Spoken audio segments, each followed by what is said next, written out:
Okay, so today we are back on Mr. Ballen, and he's back on his series of top 3 photos with disturbing backstories. We like Mr. Ballen doing these 3 stories in one video, and the tagline is a literal blood shower. Let's check it out.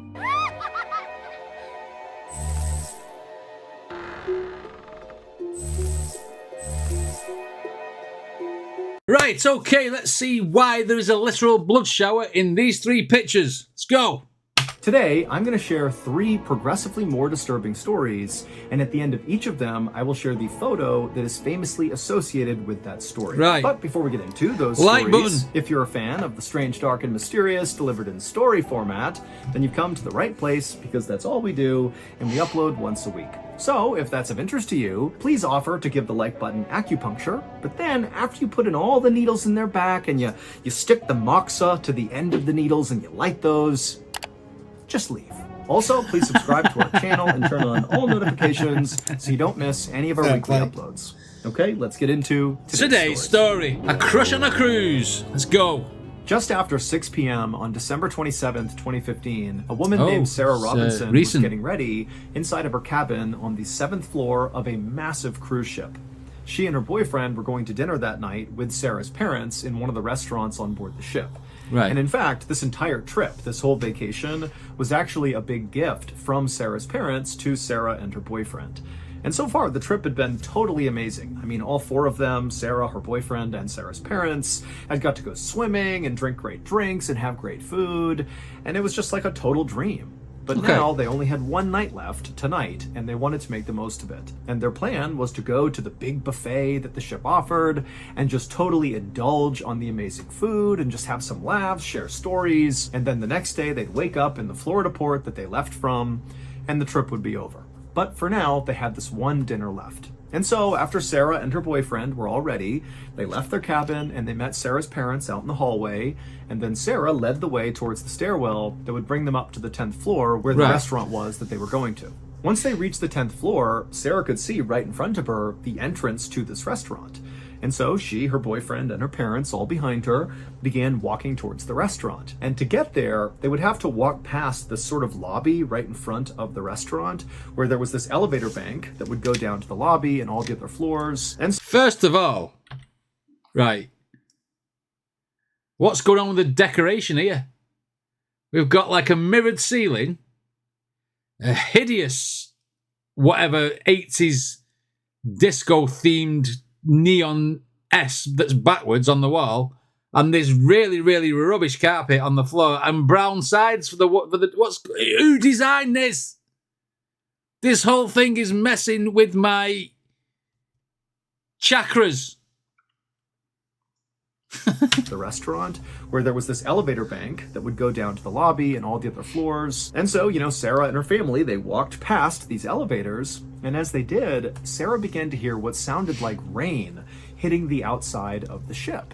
But that didn't make any sense, because that whole day the weather had been beautiful and clear, and Sarah, when she heard this sound, she instinctively kind of looked around the corner out one of the windows, and she looked out into the night, and it was still clear and beautiful out, so this could not be rain. And so Sarah, she turned around and she looked at her boyfriend and her parents with a sort of quizzical look, being like, do you hear this? Like, what is that sound? And they clearly had heard it too, and were looking back at her like, I don't know. But before they could even start to discuss whatever this was, a woman who they didn't know, who was standing near these elevators as well, began to scream. It would turn out, just a few minutes before this woman began to scream, the cruise ship's chief electrician, 66-year-old Jose Sandoval Opazo, had begun doing routine maintenance on the elevators that were located a few floors below the 10th floor, but still within that same elevator bank that could bring you up to the 10th floor where that restaurant was. And while Jose was performing this very routine and quick maintenance on the elevator, something strange happened. But to understand why this happened, you need to understand a little bit about Jose and the other electricians on board this cruise ship. They probably wasn't qualified. Do you know what I mean? I bet it's something like that. I bet they bodge jobbed it or something. We need to understand a little bit about Jose and the other electricians on board this cruise ship. So there was oftentimes a lot of very quick and easy maintenance that would need to get done on these elevators, which would involve going into the elevator shaft to do it. But again, these are very short bursts, in and out, very easy to do. All the electricians know how to do it. And the procedure was to actually fully shut down that elevator, like completely, and then go inside and do the maintenance, and then go through the process of starting the elevator all over again. Because that makes sense, because if you go in there while the elevators are in use, there's a chance you're going to get squashed or lifted up or whatever, do you know what I mean? Just makes sense. But that was so disruptive to the flow of traffic on the ship each day, and it was just kind of a hassle. And so Jose and the other electricians had come up with this sort of workaround that didn't require them to shut down the elevator. Because again, it was just a huge pain and they didn't want to do it. And so what they would do is they would wait until the elevator car within the shaft they needed to do maintenance on was at some other level, like on floor 2, and they would go into the elevator on like floor 8 and then quickly do the maintenance on the inside of the shaft or whatever it is they had to do. Or sometimes they would actually have to do repairs on the elevator car itself. In which case they would just kind of go in real quick, do the repairs, get out again. But all of it was predicated on just kind of knowing where the elevator car was in the shaft and being really quick, in and out. And so Jose... You're playing with fire doing that. You're playing with fire doing that. So if one of these... Because it's called someone's getting squashed. If one of these electricians have got on top of this lift or gone in the shaft while the lifts are in use, then it's more fool them, isn't it? You know what I mean? Elevator car was in the shaft and being really quick, in and out. And so Jose and the other electricians had done this many times and there was no issues. But on this day, Jose, he got into the elevator shaft to make these simple repairs. And so he actually was standing inside of the shaft on top of the elevator car that was down, a few levels down from 10. And he began making these repairs. And suddenly the car lurched into action because a guest unknowingly had walked into the elevator car and pressed floor 10. And so Jose is on this elevator car that starts moving, and before he can even figure out what's going on, the little opening that he used, the kind of service entrance into the shaft, had been covered up by the elevator car. And so his exit was now gone, and he was now relatively slowly moving up the shaft. Oh, now, Jose, can you imagine it? Can you imagine being on top of that elevator, and then as it's going up, you see the ceiling come towards you very, very, very slowly? No, not for me. See, I would have disabled the lifts first. Absolutely would have disabled the lift first. No. Just no. They would have no idea when this car was going to stop. Bang on the roof. If it went to the top, he'd get crushed, and he knew it. And so in kind of a moment of panic, Jose attempted to step to the side to somehow go between the wall and the elevator. You've no chance. It was like he had nowhere to go, and he knew it, and he just took that path. But there was an inch of space between the wall and the car. And so the second he did that, the car kept going and it sucked him down into that space and just destroyed him. And so by the time this elevator car... Oh my God, he got minced. Down in an inch. An inch of space and it pulled him down. Wow, I bet he got stripped like a chicken wing. Him down into that space and just destroyed him. Yeah. And so by the time this elevator car reached its destination, the 10th floor, and that guest got off the elevator car, by this point, Jose's body had been totally destroyed. Yeah. And all of his blood was dripping down the elevator shaft, splattering into the walls and hitting the ground. And it sounded like rain hitting the outside of the ship. And so that's what Sarah and her family were hearing. And then the reason that woman started screaming is she was the first one who turned and saw all this blood coming down the front. Oh, look at that. Look at that real photo. 5 minutes ago, that was a human. Wow. So this is why it's called a blood shower. Right, let's go. The first one who turned and saw all this blood coming down the front of the elevator doors. Medics would arrive quickly on the scene, but there was nothing they could do. Jose was deceased. Medics come to the scene with a syringe and a bucket to pick up all the blood. I mean, what the hell? That's like something you'd see on Final Destination, that, isn't it? But in real life. Medics would arrive quickly on the scene, but there was nothing they could do. Jose was deceased. Yeah. He wasn't deceased. He was turned into a sauce. Right, okay. That first story was pretty graphic, and to see the proper pictures as well. Ooh. I mean, if there's a lesson to be learned from that first story, it's don't go in a lift while it's operational. I said that before. I mean, if you're going to do that, that's your own stupidity. But gee whiz, what a way to go. Ugh.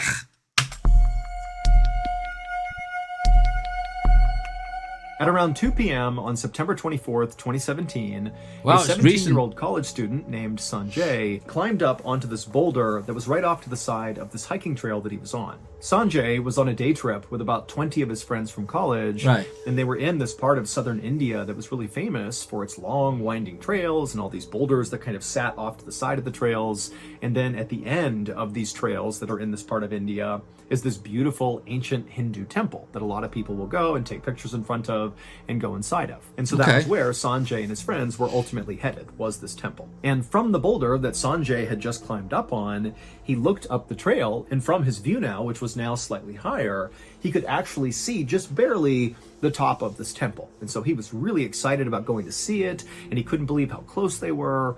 But as he was standing on this boulder, staring at the top of the temple, he also realized that kind of off to the side of the temple, basically right next to it, was this beautiful pool of water with a big wall around it and cement steps leading into it. Okay. I mean, it kind of looked like a swimming pool. And so because Sanjay and his friends had been hiking all day to this point, and it was really hot out, Sanjay really liked the idea of going swimming. And so he actually jumped off the boulder and just started running towards the temple and this pool. And he was yelling to his friends as he did, like, hey, I'm going to go swimming.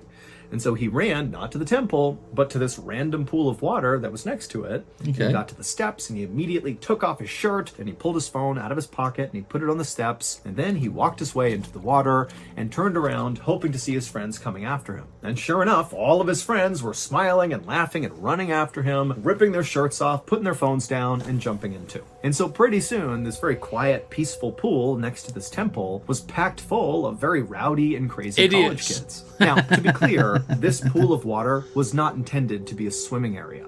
It was dug about 300 years earlier for this temple, and many people began to view this pool of water as sacred because they... I mean, if you look at that pool, that water doesn't look like swimming water. It looks very, very algae-like. It's very green. It's very dirty. It's very, almost looks polluted.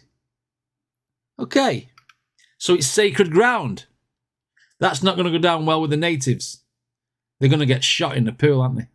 Let's go. For this temple, and many people began to view this pool of water as sacred because they believed it could cure diseases.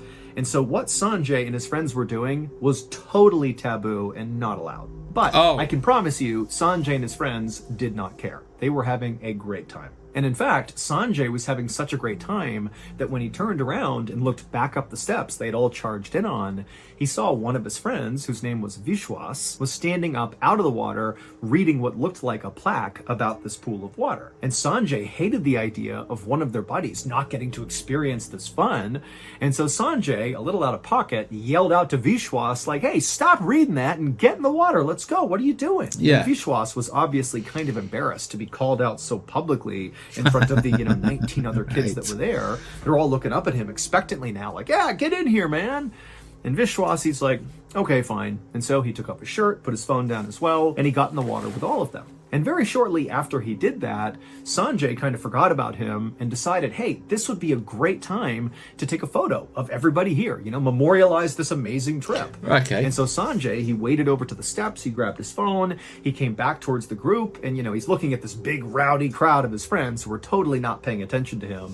And he's saying, hey guys, come over here. I want to take your photo, gather up. I'll take a photo of all of us. And so it took a couple of minutes, but eventually, all these kids got in frame, and Sanjay, he held the phone out, made sure everybody was there, and they all smiled, and he took a picture. And then after he took the picture, Sanjay put his phone back on the steps. And this is what we call photographic evidence that you shouldn't be in a pool that's sacred. Is it this photograph that's on the phone that's going to be the disturbing backstory? And returned to just splashing and goofing around with his friends. About an hour later, Sanjay and his friends had left the pool and were now in the temple, Right. and were just walking around exploring. But eventually, Sanjay just got tired of looking inside the temple. It was not very interesting to him, and so he eventually just went outside again and sat down on this low wall that was right outside the temple. And because he knew his friends would not be done for at least, 15 or 20 minutes or so, he just pulled out his phone and began kind of scrolling through social media and, doing what we all do on our phones. But eventually, Sanjay... Yeah, what we all do on our phones is we watch Mr. Ballen. Kind of scrolling through social media and, doing what we all do on our phones. But eventually, Sanjay opened up his photo album to look at all the photos he had taken during the hike in, and then also that picture in the pool, and then also some pictures he took inside of the temple. And so he pulls up his pictures and just kind of starts scrolling through them, and he eventually reaches the photo that he took, selfie style, in the pool with all of his friends together. And so he opens that picture up and he looks at it and he smiles because it definitely was the best picture he took. He got all his buddies in frame. Everybody seemed so happy. But as Sanjay was looking at this photo, he realized there was something odd about it. There was just something in this photo that just seemed like it shouldn't be. And as he looked more closely at it, the smile on his face faded and he began to panic just a little. Why? Why do you reckon? Because you're like a load of lads in the water having a good time. Why is he going to panic? Okay, I'm intrigued. And as he looked more closely at it, the smile on his face faded and he began to panic just a little bit. He didn't know if what he was looking at was real or not, but he knew he had to go find out. And so Sanjay put his phone away and he looked up and began looking around outside the temple at all the other people who had left, and many of them included his friends. And they were walking around, talking in groups or whatever. Right. And Sanjay, he began looking at all of his friends and he would stare at their faces. He was looking for something, but he didn't see what he was looking for. And so after scanning the entire outside and not feeling satisfied, Sanjay got up and speed walked back into the temple and began going into each and every room, looking at every single person he encountered. And when he would find one of his friends, he would stare at their face. And when he didn't find what he was looking for, he just kept on going to every single room. What? Until finally he reached the last room of the temple and he found the last of his friends and he looked at their faces and still he did not see what he was looking for. This is like, I mean, the only thing I can compare this to in mind of thinking is a film called The Ring, where they look normal in real life, but if someone's going to die in the film, the faces are all distorted like that because the photo shows that they're the ones who's going to be condemned to death. And I'm like, what's he looking for in the faces? I couldn't get past the film, The Ring, in my head. Right, let's go. His friends, and he looked at their faces, and still he did not see what he was looking for. And so now Sanjay is truly panicked. He's actually horrified at this point. He runs back outside, and he finds their college professor who had come along to sort of chaperone the trip. Right. And he ran up to this professor, and he pulled out his phone. He opened up that photo of them in the pool, and he showed the professor what he had found. And Sanjay pointed out the strange thing about this photo. And so the professor, he began looking at the photo too, and right away, he also could see this very strange thing that seemed very out of place. And so the professor asked Sanjay a few follow-up questions, about like what Sanjay had done since discovering this. And after Sanjay said, I've been all over the temple, I still can't figure it out. And so the professor knew the police would have to get involved. And so the professor got in touch with police, and so the police came out to the temple not long after that. And the students, so Sanjay and all of his friends, had been instructed to stay right by the temple. Do not go down to the pool, stay up here, let the police handle it. What's going on? So when the police came in, they came running by the group, and Sanjay and his friends were just kind of watching anxiously, waiting to see what happens. And then as the officers went down to the pool, from where Sanjay and his friends were standing, they actually did not have a clear view. The temple itself blocked their view, so they could not see the pool, but they could hear what the officers were doing. And at first, as Sanjay and his friends are standing there really nervously, they don't hear anything down at the pool. But then they hear one of the officers shout something out, like he's found something. And then Sanjay and his friends heard all this splashing as clearly officers were jumping into the pool. And it was at this moment when Sanjay heard that splashing that he knew the thing he saw in this photo, it had to be real. As horrible as that was, it had to be real. The reason why Sanjay's friend Vishwas was not in the water with everybody else, why he was up reading that plaque about the history of this pool, right, was because Vishwas did not know how to swim, but he didn't tell anyone. Nobody knew this. And so he was probably kind of embarrassed about it. And so maybe he was reading this plaque as sort of a way to, act distracted, like the plaque is the reason he's not drowned. swimming. But then when Sanjay, hang on, if it's as cut and dry that Vishwas has drowned, why is he going round to all his friends and looking in the face to see something that he didn't see?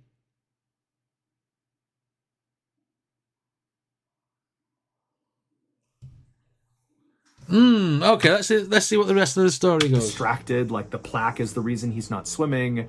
But then when Sanjay, who meant no harm by this, but he yelled out to Vishwas, "Hey, come on, dude, get in here. Come swimming with us." Yeah. Because he did it so publicly in front of all the other friends, Shamed him. it seems like Vishwas felt very pressured into getting into the water.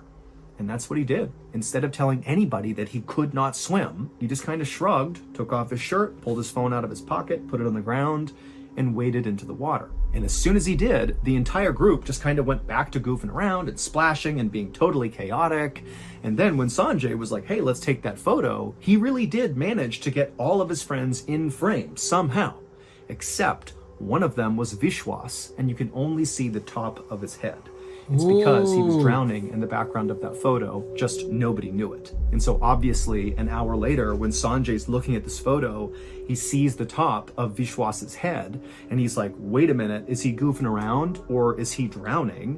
And then he ran all around the temple looking for Vishwas. He wanted to prove that's why I was looking at the faces still, that he was up here.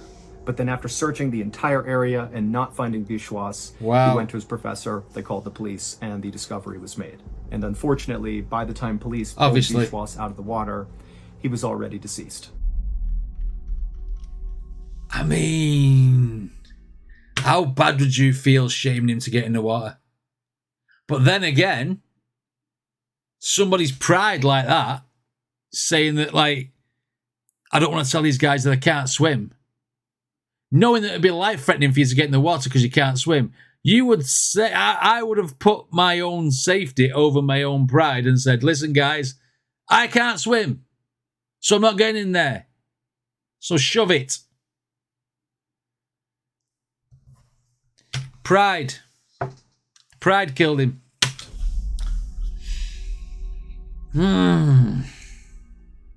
Should have just said. Tracks in the snow.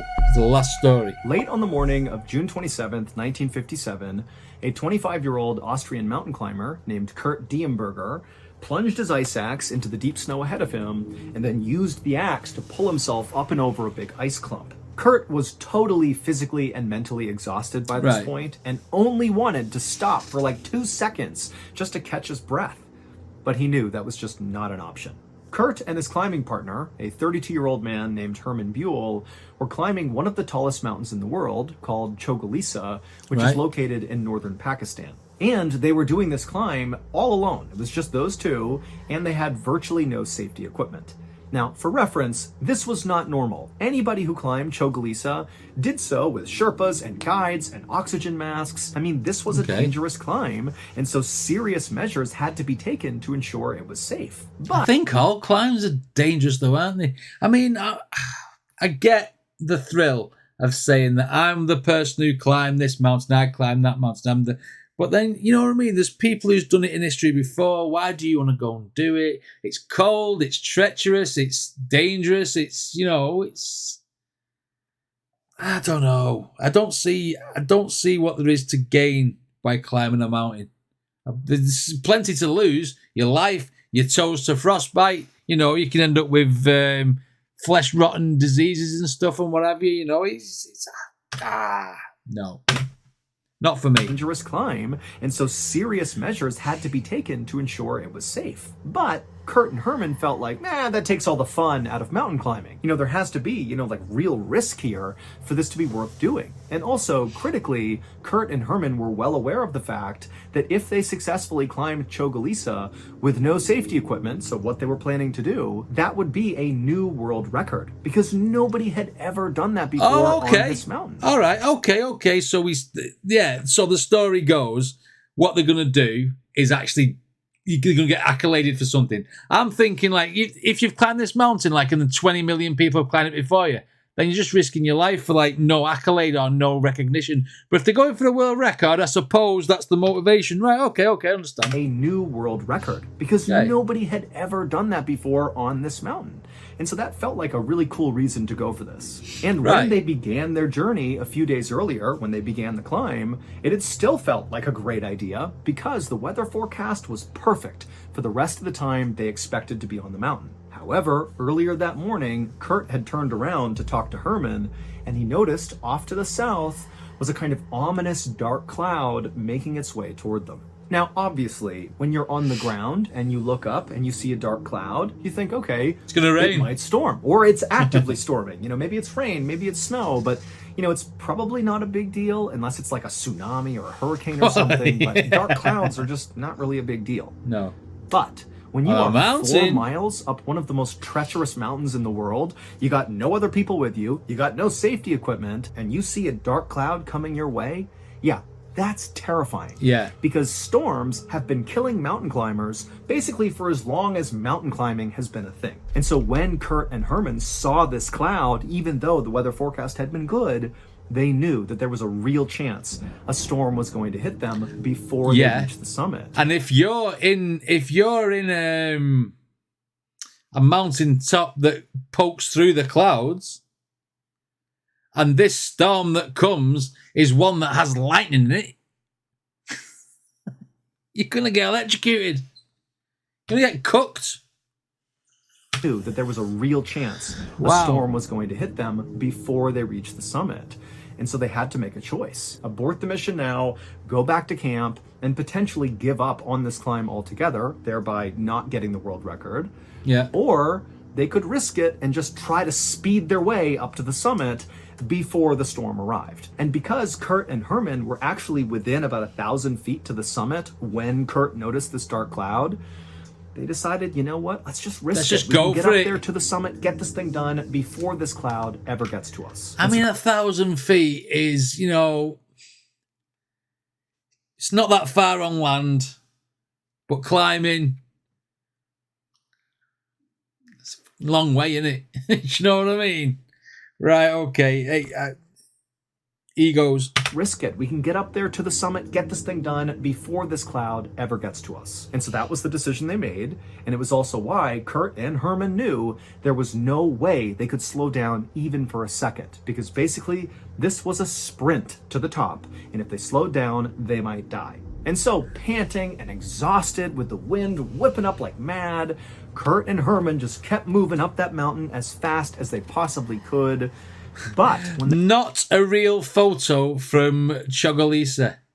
No, because who the hell will be taking a picture from there? Do you know what I mean? Herman just kept moving up that mountain as fast as they possibly could.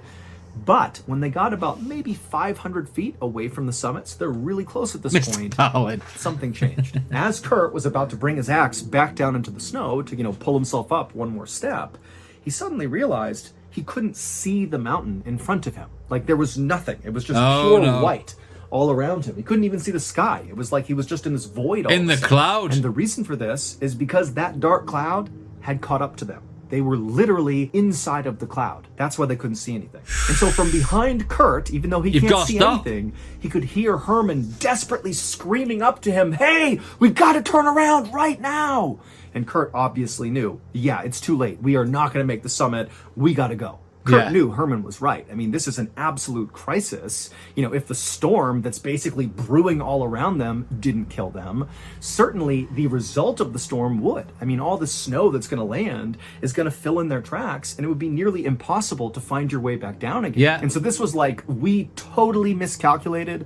Turn around and get out of here as fast as possible. And so that's what Kurt and Herman began to do. As fast as they could, they began going down the mountain, following along their tracks they had left on the way up. And pretty quickly, Kurt and Herman began making serious progress. And so Kurt was starting to feel optimistic that, maybe they had managed to escape this just in time. Until the cloud came in and it snowed and an avalanche come down and covered them and suffocated them.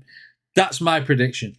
Right at that moment, the ground underneath Kurt began to vibrate. Then Kurt looked down, and even though his visibility was basically nothing, he could tell from his legs that the ground was basically shifting underneath him. And then suddenly Kurt felt this feeling that you get when you're on like a carnival ride and you're dropped. That feeling in your stomach that you're falling. He got that because the ground underneath him just gave way. It was an avalanche.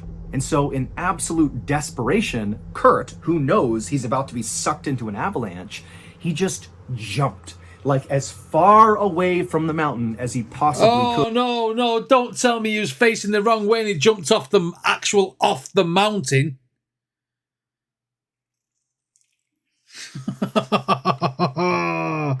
Oh, no. He just jumped like as far away from the mountain as he possibly could, kind of at an angle to the right, like he was leaping up and out of the avalanche and over to the right.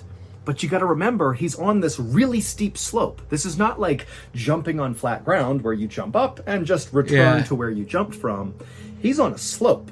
So when he jumped out into the right, it was like he was jumping off a building. He fell something like 30 or so feet before he hit the ground again. But when Kurt hit the ground, he kind of expected to be gobbled up by the snow and keep being sucked down the mountain.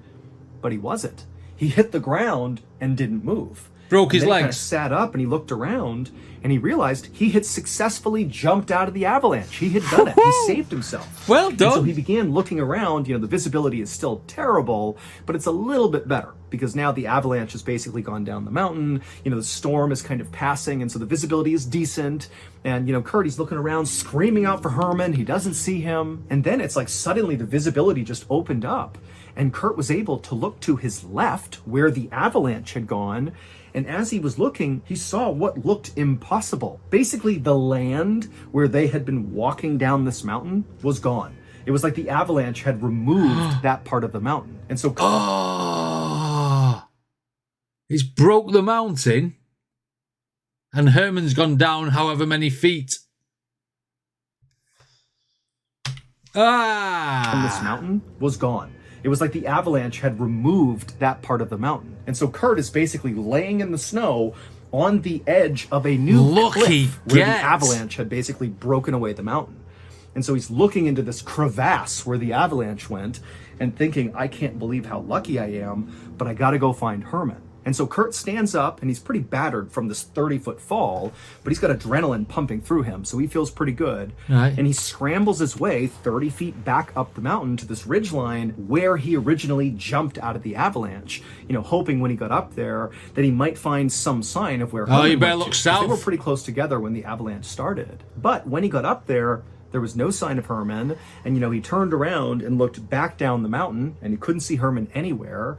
But when he turned back around, looking now back up the mountain, so in the direction of where they had originally intended to hike, and then where they had to come back down from when they were in the cloud, he noticed that he could see very easily their tracks, he and Herman's tracks. And so with his eyes, he just kind of tracked these tracks all the way down the mountain to where he was. And as he did this, he noticed something. At first, it was like his brain couldn't compute what he was seeing. But after a moment, he knew. Here is a photo of what Kurt would have seen. However, keep in mind, this was not a photo Kurt took, and it's also from a slightly farther away perspective. But conceptually, this really is what Kurt saw that told him what happened to Herman. So in this photo... I'm trying to see if I can see something before Mr. Ballen tells me. I can see tracks. Right, I don't know where I'm looking at, so we'll continue. Conceptually, this really is what Kurt saw that told him what happened to Herman. So in this photo, you can see the mountain and the summits at the top, and there's a trail that goes straight down and then appears to diverge, where there's tracks that go to the left from our perspective, the viewer's perspective. They go where to the he left saved around himself. that cliff line, and the other set of footprints that disappear off the cliff. Well, if you haven't figured it out yet, the footprints that go to the left are Kurt's footprints. He just magically jumped and landed on the absolute edge of where this avalanche was going to happen. And Herman is the other set of prints. Wow. And so when that avalanche started, there was nowhere for Herman to go, and he was sucked into that avalanche and dragged over 1,000 feet down the mountain, and his body was never recovered. He's not going to know where it is, are you? Oof. Hey, everybody. Saved himself. He should have told his mate to jump as well, shouldn't he? Just jump, mate, this way. We'll try. But I mean, yeah, you know, that amount of snow from that sort of depth, you never, and the treacherous conditions, you can't just bring a snowplow up there to clear the snow, can you? You will never, ever, ever find him. And it's all down to like not heeding the warnings. There's a cloud coming. Let's get to the summit. No. I'd have been going down the mountain. Still, I'd have not carried on climbing if I knew there was a cloud coming like that. What an absolute tragedy by... I mean, a lot of these, in fact, every single story has been their own faults. First one for being, like, negligent by not turning the elevators off before he went in to fix them. So he did that to himself. The second one was pride. He didn't want his mates to laugh at him because he's can't swim. So he drowned because of that. And then that one there. Oh, let's get this world record. There's a cloud coming. No, let's get this world record. There's a cloud coming. No. Sense. No sense. They killed themselves stupidly. Can't get my words out then. But, I mean, the only saving grace is that Thingy jumped out of the avalanche and fluked it. You know what I mean? Wow. Anyway, what did you guys think of this reaction? Let me know in the comments. If you want to check out any more from Mr. Ballen, there'll be a playlist right up there. Don't forget to subscribe to Mr. Ballen as well as me. And I'll see you on the next video.